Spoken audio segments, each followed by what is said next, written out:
from the capital city of Charleston, West Virginia, this is Inside West Virginia Politics with Mark Curtis. And good Sunday morning, everyone, and welcome to another edition of Inside West Virginia Politics. This is our annual Labor Day weekend edition where we talk to labor leaders from across the Mountain State. Right now, I'm joined by Christine Campbell. She is the head of the American Federation of Teachers, the AFT West Virginia chapter. Great to see you again. How are you? Good to see you. Happy Labor Day weekend. Thank you.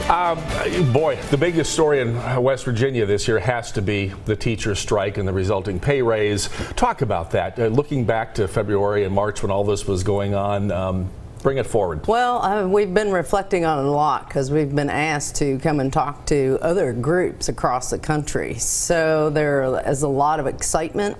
It's been very inspiring, not just for teachers and service personnel beyond West Virginia, but also other labor unions. People are standing up and they're speaking out. They're on the right side of this issue because it is about economic justice and making sure that we can keep our people in West Virginia who want to stay here and can make a livable wage. In my 40-plus year career of doing this, it was one of the most fascinating stories I've ever covered. I've just never seen that many people converge on a state capitol or a city hall and basically take it over. And it was loud, and you guys were there every day. There was just no let-up in the intensity. Talk about this, because you and Dale Lee, who is the head of the West Virginia Education Association, the other teachers union in the state, you guys have traveled to other states. I mean, this inspired teacher walkouts in Kentucky, North Carolina, Arizona, Oklahoma. I'm probably leaving somebody out, but you guys were called to some of those other states. What was the message when you got there, and why did they want the West Virginians? Well, I think the thing that happened in West Virginia was something that nobody had seen before. It was a full statewide walkout, and the way that it transpired, people didn't really know that we don't have collective bargaining and that all of our rights and regulations are done at the state level.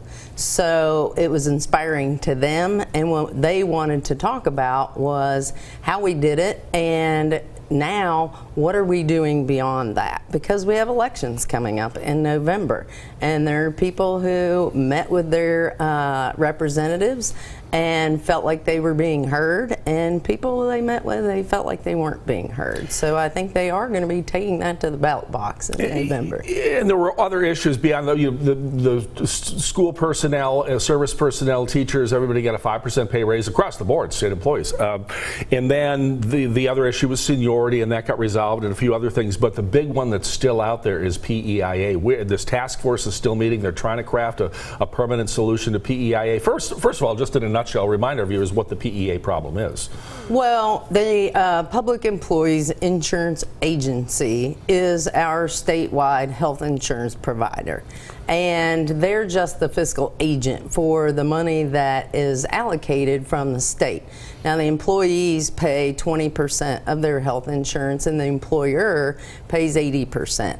And as the health care costs have risen, the premiums have gone up when there's more money put in, but when there's not additional monies put in, then the benefits get cut. So people are actually getting to the point where they can't afford to stay in West Virginia because of the healthcare cost and the lack of competitive pay.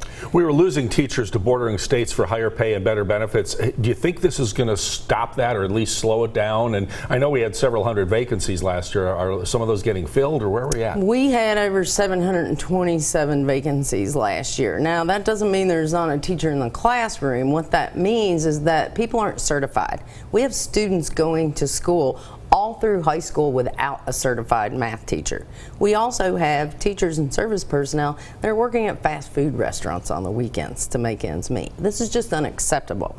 It would take an additional $10,000 just to reach the average of the states just around us. Not nationally, but just our bordering states. So we have to continue to move forward. And I don't know how we do that without increasing revenue. Okay. Christine Campbell, the head of the American Federation of Teachers here in West Virginia. We know you're going to be busy at the legislature when they come back in January as well, and we'll certainly be following the issues then as well. Great to have you on the program this week, and Mark. enjoy your Labor Day Always weekend. A pleasure. Thank you.